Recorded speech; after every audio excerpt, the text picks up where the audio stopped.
आज हम पढ़ेंगे वर्केबिलिटी ऑफ कंक्रीट। वर्केबिलिटी एक ईज होता है जिससे हम कंक्रीट को अच्छे से ट्रांसपोर्ट, प्लेस या कॉम्पैक्ट कर सकते हैं बिना कोई सेग्रीगेशन और ब्लीडिंग के हुए। मतलब कि आपका कंक्रीट की क्वालिटी किस तरीके की है, उसकी वर्क करने की क्षमता कैसी है, उसको बोलते हैं वर्केबिलिटी। मीन्स आपने जब कंक्रीट के मिक्सचर को बनाया, उसको आप अच्छे से ट्रांसपोर्ट या प्लेस या कॉम्पैक्ट कर सकते हैं कि नहीं, वो होती है वर्केबिलिटी ऑफ कंक्रीट। डेफिनेशन क्या है? Workability is the ease with which a concrete can be transported, placed and compacted without effective bleeding or segregation। Concrete का मिक्सचर सेग्रीगेट ना हो, मीन्स अलग अलग ना हो जाए, उसमें सीमेंट, एग्रीगेट और पानी मिक्स होता है, सो वो अलग अलग ना हो जाए। नेक्स्ट टॉपिक है हमारा फैक्टर्स अफेक्टिंग वर्केबिलिटी। वर्केबिलिटी को कौन कौन से फैक्टर्स अफेक्ट करते हैं? फर्स्ट है वाटर कंटेंट। अगर आपको हायर डिग्री ऑफ वर्केबिलिटी की जरूरत है, सो वाटर कंटेंट को आपको इंक्रीज करना पड़ेगा। लेकिन अगर आप वाटर कंटेंट को इंक्रीज करेंगे तो स्ट्रेंथ जो होगी सीमेंट कंक्रीट की, वो क्या हो जाएगी? कम हो जाएगी। इसीलिए आपको स्ट्रेंथ को मेंटेन करने के लिए along with the water content, proportion of cement को हमको इंक्रीज करना पड़ेगा ताकि आपकी स्ट्रेंथ ऑफ कंक्रीट कम नहीं हो वाटर कंटेंट को इंक्रीज करने से। नेक्स्ट है सीमेंट कंटेंट। अगर आप सीमेंट के कंटेंट को कम कर देंगे तो जो आपका मिक्सचर है वो एक हार्श मिक्स बनेगा जिसकी वर्केबिलिटी कम होगी और पुअर फिनिशेबिलिटी रहेगी। और अगर आप कंक्रीट में सीमेंट के कंटेंट को बढ़ाएंगे तो उसमें क्या होगा? एक्सीलेंट कोहेसिवनेस आ जाएगी, बट वो थोड़े से स्टिकी होंगे। नेक्स्ट है आपका एग्रीगेट साइज। अगर आपका एग्रीगेट का साइज बड़ा है, अगर बिग साइज के एग्रीगेट है, तो सरफेस एरिया क्या हो जाएगा? उनका कम हो जाएगा। अगर साइज ऑफ एग्रीगेट बड़े हैं तो सरफेस एरिया कम हो जाएगा और आपको जो सरफेस एरिया को वेट करना पड़ेगा वो भी कम रहेगा।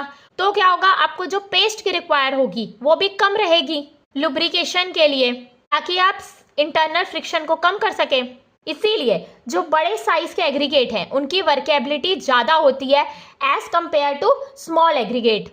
नेक्स्ट है आपका शेप ऑफ एग्रीगेट। अगर आपके एग्रीगेट राउंड, क्यूबिकल है तो वो ज़्यादा वर्केबल होंगे एज कंपेयर टू अगर आपके एग्रीगेट रफ हैं, एंगुलर हैं, फ्लैकी हैं। राउंड एग्रीगेट जो होते हैं उनके जो फ्रिक्शनल रेजिस्टेंस होता है वो कम होता है, इसीलिए लेस लुब्रिकेशन की उनको ज़रूरत पड़ती है। इसीलिए जो रिवर के सैंड और ग्रेवल होते हैं उनकी वर्केबिलिटी ज़्यादा होती है देन क्रश्ड सैंड और एग्रीगेट की। नेक्स्ट है सरफेस टेक्सचर। जो एग्रीगेट रफ सरफेस के होते हैं उनकी सरफेस एरिया ज़्यादा हो जाती है as compare to smooth aggregate. Smooth aggregate की सरफेस एरिया कम रहती है, इसीलिए जो स्मूथ एग्रीगेट होते हैं उनकी वर्केबिलिटी ज़्यादा होती है as compare to rough aggregate. अगर सरफेस एरिया ज़्यादा है तो आपको ज़्यादा पेस्ट की ज़रूरत पड़ेगी और स्मूथ एग्रीगेट का सरफेस एरिया कम होता है, इसीलिए आपको कम पेस्ट की ज़रूरत पड़ती है और वो ज़्यादा वर्केबल होते हैं। नेक्स्ट है आपका ग्रेडिंग ऑफ एग्रीगेट। अगर आपके एग्रीगेट्स वेल ग्रेडेड हैं, मीन्स बड़े एग्रीगेट हैं, उसमें फिर छोटे मिक्स हैं, फिर उसमें और छोटे मिक्स हैं, सो वो वर्केबिलिटी को क्या होता है? बढ़ा देते हैं। क्यों? क्योंकि उनके जो स्पेसेस होते हैं वो ऑक्यूपाइड हो जाते हैं छोटे बड़े, बड़े छोटे के साथ मिक्स होके, इसीलिए जो उसमें वॉइड्स होते हैं वो कम होते हैं। सो इसीलिए अगर वेल ग्रेडेड एग्रीगेट हैं तो उनकी वर्केबिलिटी ज़्यादा होगी। नेक्स्ट है एडमिक्सचर्स। एडमिक्सचर्स जैसे कि plasticiser, super plasticiser, air entraining agents अगर आप ऐड करते हैं तो इससे क्या होता है? इंटरनल फ्रिक्शन कम हो जाता है और वर्केबिलिटी बढ़ जाती है। नेक्स्ट है हमारे पास मेजरमेंट ऑफ वर्केबिलिटी। वर्केबिलिटी को हम कैसे मेजर करते हैं? सो हमारे पास यहाँ पे 4 टेस्ट हैं: slump test, compacting factor test, VB consistometer test, next है फ्लो टेस्ट। इसके बारे में जो भी रिक्वायरमेंट है वो गिवन है आपकी IS 1199 में। सो पहला है आपका स्लम टेस्ट। स्लम टेस्ट में एक फ्रस्टम होता है कोन का, जिसकी टॉप डायमीटर 10 सेंटीमीटर की होती है, बॉटम डायमीटर 20 सेंटीमीटर की होती है और हाइट 30 सेंटीमीटर की होती है। इस तरीके से ये आपका फ्रस्टम ऑफ कोन है। इसकी top dia 10 centimetre, bottom dia 20 centimetre और हाइट 30 सेंटीमीटर। mm में बोलेंगे तो ये 100 mm, ये 200 mm, ये 300 mm। ये मोल्ड है आपका स्लम्प के लिए। नाउ इसमें हम एक स्टील की टैंपिंग रॉड यूज़ करते हैं जिसकी 16 mm डायमीटर है और 0.6 मीटर लॉन्ग रॉड होती है। और अब हम क्या करते हैं? मोल्ड को प्लेस करते हैं एक स्मूथ हॉरिजॉन्टल सरफेस में। फिर क्या करते हैं? कंक्रीट को हम 4 लेयर्स में फिल करते हैं approximately 1/4 of the height of the mould. जो आपका मोल्ड का हाइट है उसमें 1/4 हिस्से में अप्रॉक्सीमेटली हम 4 लेयर्स डालते हैं। फिर हर एक लेयर को हम 25 बार टैम्प करते हैं रॉड से इवनली हर जगह पे। जैसे आपका ये कोन है, फ्रस्टम ऑफ कोन सर्कल है, तो सर्कल के चारों तरफ, सेंटर में, बीच में, आसपास हम इसको टैम्पिंग करते हैं 25 टाइम्स।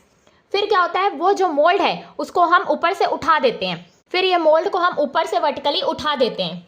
फिर क्या होता है, जो कंक्रीट होता है वो सबसाइड होता है, साइड में गिरने लगता है या थोड़ा सा उसमें डिस्प्लेसमेंट आता है, और उस सब्सिडेंस को हम स्लम्प ऑफ कंक्रीट बोलते हैं।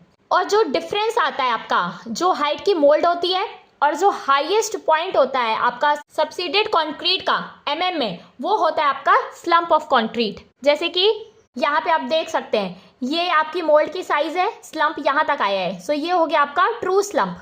जब आपका स्लम्प E1 के फॉर्म में ढहेगा वो होता है ट्रू स्लम्प। जब आपका स्लम्प एक साइड हाइटेड रहेगा और नीचे साइड ढह गया रहेगा वो होता है आपका शेयर स्लम्प। ये आपकी हाइट हो गई। नाउ अगर आपका पूरा ढह जाता है कंक्रीट, सो ये हो जाता है आपका कोलैप्स स्लम्प। ये जो मेथड है ये वेरी वेट और वेरी ड्राई कंक्रीट के लिए नहीं यूज होता।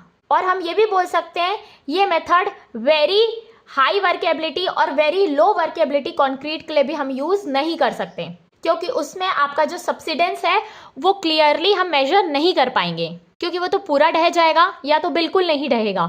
इसीलिए वेरी वेट और वेरी ड्राई कंक्रीट के लिए हम ये मेथड नहीं यूज करते हैं। नाउ कॉम्पिटिटिव एग्जाम में कई बार क्वेश्चंस आते हैं इससे रिलेटेड। स्लम्प की आपको वैल्यू गिवन होती है, पूछता है कि वर्केबिलिटी की डिग्री क्या होगी। सो आप इसको एक बार देख लीजिए। डिग्री ऑफ वर्केबिलिटी स्लम्प आपका mm में आएगा। अगर स्लम्प 0 to 25 है तो वर्केबिलिटी उसकी बहुत कम रहेगी, वेरी लो। अगर स्लम्प 25 to 50 है सो उसकी डिग्री ऑफ वर्केबिलिटी लो रहेगी। अगर स्लम्प की वैल्यू 50 to 100 है सो वो मीडियम वर्केबिलिटी का कंक्रीट है। अगर स्लम्प की वैल्यू 100 to 175 है सो हाई वर्केबल कंक्रीट है। जनरली इस रेंज के क्वेश्चंस आते हैं। स्लम्प की वैल्यू 60 गिवन होता है और पूछता है डिग्री ऑफ वर्केबिलिटी क्या है, सो वो मीडियम वर्केबिलिटी में आएंगे। नेक्स्ट टेस्ट हमारे पास कॉम्पैक्टिंग फैक्टर टेस्ट। ये टेस्ट ज़्यादा एक्यूरेट होता है और सेंसिटिव होता है as compare to slump test. ये यूज़ किया जाता है उन कॉन्क्रीट के लिए जिनकी वर्केबिलिटी मीडियम और लो के रेंज में होती है, जहाँ पे स्लम्प टेस्ट सुटेबल नहीं होता। कॉम्पैक्शन फैक्टर का फॉर्मूला यहाँ पे यूज होता है, that is mass of partially compacted concrete by mass off fully compacted concrete. ये आपका अपैरेटस है, इसमें ये अपर हॉपर है, ये लोअर हॉपर है, ये सिलेंडर है। हम कंक्रीट के मिक्स को सबसे पहले यहाँ डालते हैं, फिर ये गेट होता है यहाँ पे, उसको हम ओपन करते हैं, फिर ये लोअर हॉपर में जाता है, फिर यहाँ से हम एक गेट ओपन करते हैं, ट्रैप गेट, फिर यहाँ से जो कंक्रीट है वो सिलेंडर में जाता है। इसके डायमेंशंस आपको पता होना चाहिए। इसका जो ऊपर का डायमीटर है वो है 25.4 सेंटीमीटर, इसका बॉटम डाया है 12.7 सेंटीमीटर और इसकी जो हाइट है वो है 27.9। नाउ जो लोअर हॉपर है इसका ऊपर का डायमीटर है 22.9 और बॉटम का जो डायमीटर है वो है 12.7, सेम इसी के जितना, और इसकी जो हाइट है वो है 22.9 सेंटीमीटर। नाउ सिलेंडर के जो डायमेंशंस हैं वो इस तरीके के हैं। सिलेंडर का जो डायमीटर है वो 15.2 सेंटीमीटर है और सिलेंडर की हाइट 30.5 सेंटीमीटर है। और ये जो अपर हॉपर और लोअर हॉपर के जो हाइट का डिफरेंस है, मींस इसके बॉटम से इसके टॉप के हाइट का डिफरेंस है 20.3 सेंटीमीटर और लोअर हॉपर के बॉटम का टॉप ऑफ द सिलेंडर से हाइट है 20.3 सेंटीमीटर। ये आपको डायमेंशंस भी कई बार एग्जाम में पूछा जाता है। अब इसमें हम क्या करते हैं, कंक्रीट को सबसे पहले यहाँ पे डालेंगे, फिर नेक्स्ट ये कंक्रीट यहाँ जाएगा ग्रेविटी के थ्रू, फिर ये यहाँ जाएगा। अब यहाँ पे क्या होता है, जिस तरीके से कंक्रीट जाता है ये ग्रेविटी के द्वारा गया, सो ये हो जाएगा आपका mass of partially compacted concrete. यहाँ से जो ऑब्टेन्ड होगा आपको पार्शली कॉम्पैक्टेड कंक्रीट की वैल्यू, मतलब ये ग्रेविटी के थ्रू होगी, उसको हम यहाँ लिखेंगे। फिर जो mass of fully compacted concrete हम कैसे फाइंड करेंगे, जैसे हमने स्लम्प टेस्ट में किया। सिलेंडर में हम कंक्रीट को फिल करेंगे, फिर उसमें 4 लेयर्स में हम कंक्रीट को डालेंगे, फिर ईच लेयर को हम 25 टाइम्स टैंपिंग ब्लो के थ्रू उसको टैंपिंग करेंगे। फिर जो वैल्यू आएगी वो हो जाएगी आपकी mass off fully compacted concrete की। पार्शली कॉम्पैक्टेड मतलब ग्रेविटी के द्वारा या पैरेटस के द्वारा जो वैल्यू होगी। नाउ यहाँ पे आपके पास 3 इंपॉर्टेंट वैल्यूज हैं। अगर आपका कॉम्पैक्शन फैक्टर 0.85 है मतलब आपकी वर्केबिलिटी कम है, लो वर्केबिलिटी का कॉन्क्रीट है। अगर कॉम्पैक्शन फैक्टर 0.92 है सो वो मीडियम वर्केबिलिटी का कॉन्क्रीट है। अगर कॉम्पैक्शन फैक्टर 0.95 है तो वर्केबिलिटी ऑफ कॉन्क्रीट हाई है, that is high workability. Next test है हमारा वीबी कंसिस्टोमीटर टेस्ट। ये यूज किया जाता है वेरी ड्राई मिक्सेस के लिए, जो बहुत ड्राई मिक्सचर होते हैं कंक्रीट के लिए, उसके लिए ये यूज किया जाता है। ये आपका अपैरेटस है वीबी कंसिस्टोमीटर। ये आपका बेस है, यहाँ पे देखिए ये स्पॉट है जो कि सिलेंड्रिकल शेप में है। ये कोन है, फ्रस्टम ऑफ कोन, सेम उसके डायमेंशंस है 10 centimetre top dia, bottom 20 centimetre, height 30 centimetre और ये लेंथ ऑफ द बेस है 26। ये आपका आर्म होल्डर है। इसमें हम क्या करते हैं, जो मोल्ड होता है फ्रस्टम ऑफ कोन का उसको हम सिलेंडर के अंदर डालते हैं और कंक्रीट को उसके अंदर फिल करते हैं। उसके बाद हम इसको ऊपर से उठा देते हैं। ये जो फ्रस्टम ऑफ कोन है इसको ऊपर से हम हटा देते हैं जैसे ही ये पूरा फिल हो जाएगा।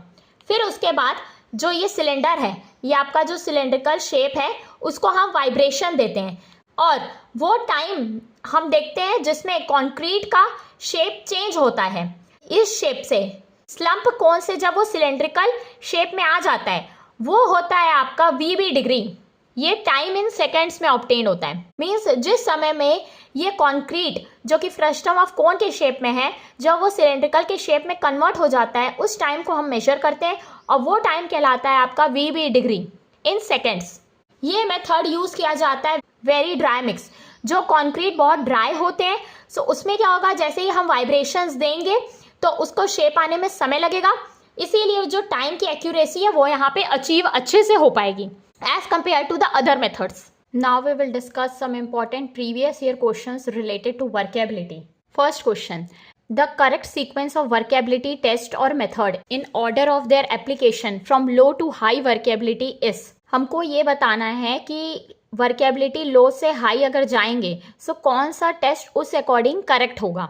लो वर्केबिलिटी के लिए पहले लिखना है, लास्ट हमारा मेथड होना चाहिए हाई वर्केबिलिटी के लिए। सो नाउ अभी मैंने आपको बताया जो वीबी कंसिस्टोमीटर होता है वो लो और वेरी लो वर्केबिलिटी यानी कि स्टिफ कंक्रीट के लिए यूज किया जाता है। सो लो वर्केबिलिटी के लिए वीबी consistometer.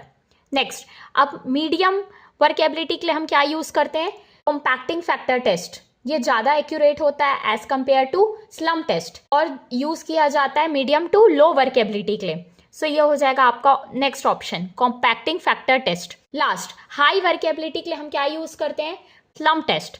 Basically slump test use किया जाता है मीडियम टू हाई वर्केबिलिटी के लिए। सो इसका करेक्ट आंसर हो जाएगा ऑप्शन नंबर डी।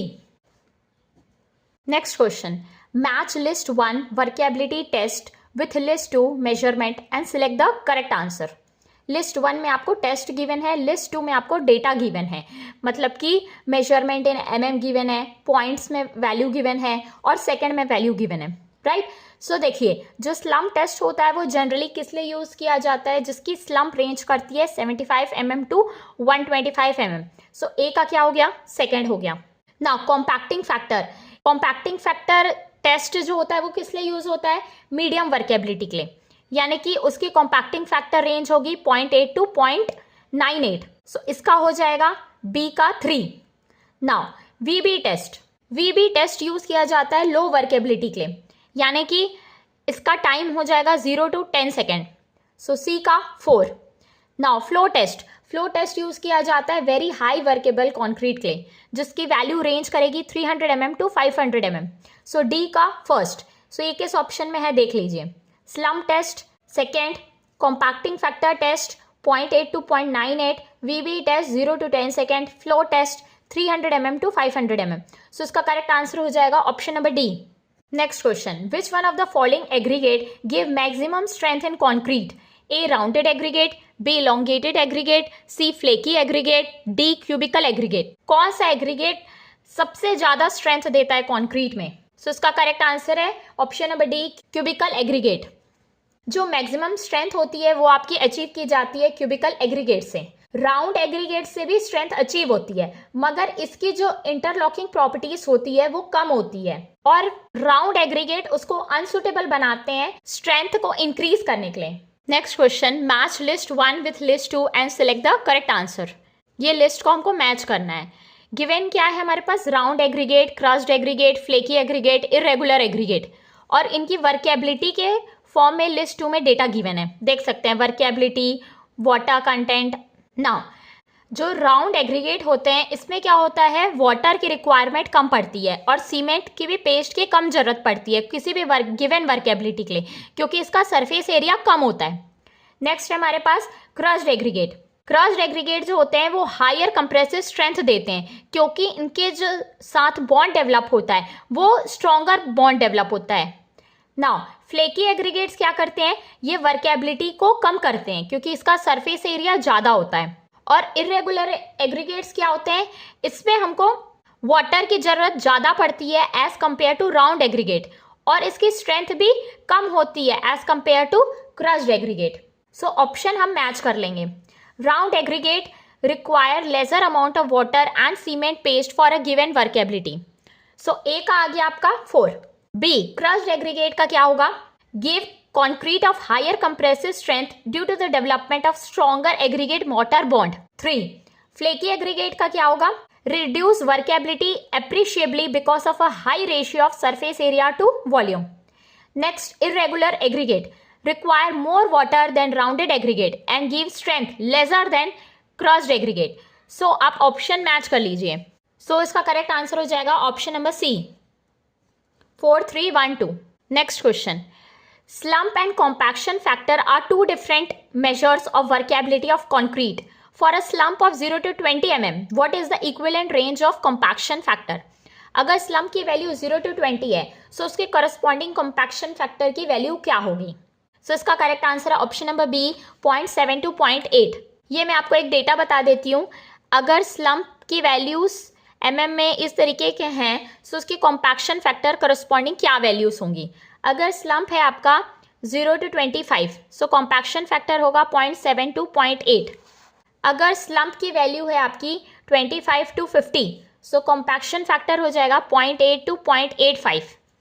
अगर स्लम्प की वैल्यू है आपकी 50 to 100 so corresponding compaction factor होगा 0.85 to 0.92। अगर स्लम्प की वैल्यू आपकी 100 से 180 के बीच में है सो उसके करस्पॉन्डिंग कॉम्पैक्शन फैक्टर होता है 0.92 to 0.96। सो यहाँ पे आपको गिवन किसका है 0 to 20, सो 0 to 20 इस रेंज में आ गया, उसके करस्पॉन्डिंग कॉम्पैक्शन फैक्टर की वैल्यू 0.7 to 0.8 हो गई, राइट। सो इसका करेक्ट आंसर हो जाएगा option number B. Next question, in what context is the slump test performed. A strength of concrete, B workability of concrete, C water cement ratio, D durability of concrete। so slump test हम किस लिए करते हैं, workability of concrete के लिए। so option B is the correct answer। कभी कभार बहुत सिंपल क्वेश्चंस भी पूछ लेता है, लेकिन क्या होता है जब पूरा सब्जेक्ट का हमको एग्जाम देना रहता है तो कभी कभार हम भूल जाते हैं, so इसीलिए मैंने इस क्वेश्चन को यहाँ पे डाला है। Next question, which one of the following properties of cement concrete is ascertained by conducting compaction factor test। A bulk density, B compressive strength, C modulus of rupture, D workability। so compaction factor test हम किस लिए करते हैं, workability के लिए। so option D is the correct answer। next question, match list 1 with list 2 action in concrete and select the correct answer। list 1 given है, list 2 given है। so देखिए list 2 में क्या क्या given है, accelerator, retarder, air entrainer, water reducer, और यहाँ पे chemical compounds given है। so यहाँ पे मैं आपको बता देती हूँ, जो कैल्शियम, सोडियम और एमोनियम के लिग्नो सल्फोनेट होते हैं वो वाटर रिड्यूसर्स होते हैं, राइट। सो यहाँ पे क्या पूछा है, कैल्शियम लिग्नो सल्फोनेट, सो ये एक वाटर रिड्यूसर है, सो इसका हो जाएगा 4th। और एल्यूमिनियम पाउडर एक एयर एंट्रेनर है, सो इसका हो जाएगा 3rd। Tartaric acid, tartaric acid एक रिटार्डर होता है, सो इसका हो जाएगा 2nd। सोडियम सिलिकेट, ये यूज किया जाता है एज एन एसेलरेटर, सो ये हो जाएगा 4 3 2 1। So option B is the correct answer. Next question, if one intends to obtain the best workability of concrete the preferred shape of aggregate is A round, B angular, C triangular, D flinty. So इसका correct answer है option number A, round. अगर आपको workability ज़्यादा चाहिए सो round aggregate use किया जाता है, क्योंकि इसका जो रेशियो होता है सरफेस एरिया टू वॉल्यूम वो मिनिमम होता है, और इसीलिए इसको लेस सीमेंट पेस्ट की जरूरत पड़ती है ताकि कंक्रीट वर्केबल हो। सो बेस्ट वर्केबिलिटी ऑब्टेन की जाती है राउंड एग्रीगेट से। Next question, consider the following statement about the air entraining admixtures in concrete. First, improve workability. Second, improve durability. Third, reduce segregation during placing. Fourth, decrease concrete density. Which are the following statement are correct? So air entraining admixtures क्या करते हैं? ये workability को बढ़ाते हैं। For the same water cement ratio, अगर water cement ratio same है तो workability बढ़ती है because of the presence of admixtures. और क्या होता है, ये केमिकल के रेजिस्टेंस को इंक्रीज करते हैं। सो उससे क्या होता है, ड्यूरेबिलिटी ऑफ कंक्रीट बढ़ती है। सो ये भी होता है। रिड्यूस सेग्रीगेशन, ये सेग्रीगेशन और ब्लीडिंग को कम करते हैं admixtures. Because of the presence of admixtures in concrete segregation और ब्लीडिंग कम हो जाती है। सो ये भी सही है। और कंक्रीट की डेंसिटी को हम कम कर सकते हैं यूजिंग एडमिक्सचर, क्योंकि ये स्पेशल प्रॉपर्टीज देते हैं कंक्रीट को। सो कंक्रीट की डेंसिटी क्या हो जाती है, इससे कम हो जाती है। फॉर सेम वर्केबिलिटी और स्ट्रेंथ के लिए जो एयर एंट्रेनिंग एडमिक्सचर्स प्रेजेंट होते हैं कंक्रीट में, वो 5% लेस सॉलिड की रिक्वायरमेंट होती है। अगर हम एयर एंट्रेनिंग एजेंट डालते हैं कंक्रीट में, सो 5% जो सॉलिड मटेरियल है उनकी कम रिक्वायरमेंट होती है। सो इसीलिए डेंसिटी कम हो जाती है, सॉलिड मटेरियल की रिक्वायरमेंट कम हो जाती है फॉर गिवन वर्केबिलिटी और स्ट्रेंथ के लिए। सो इसीलिए डेंसिटी डिक्रीज हो जाएगी।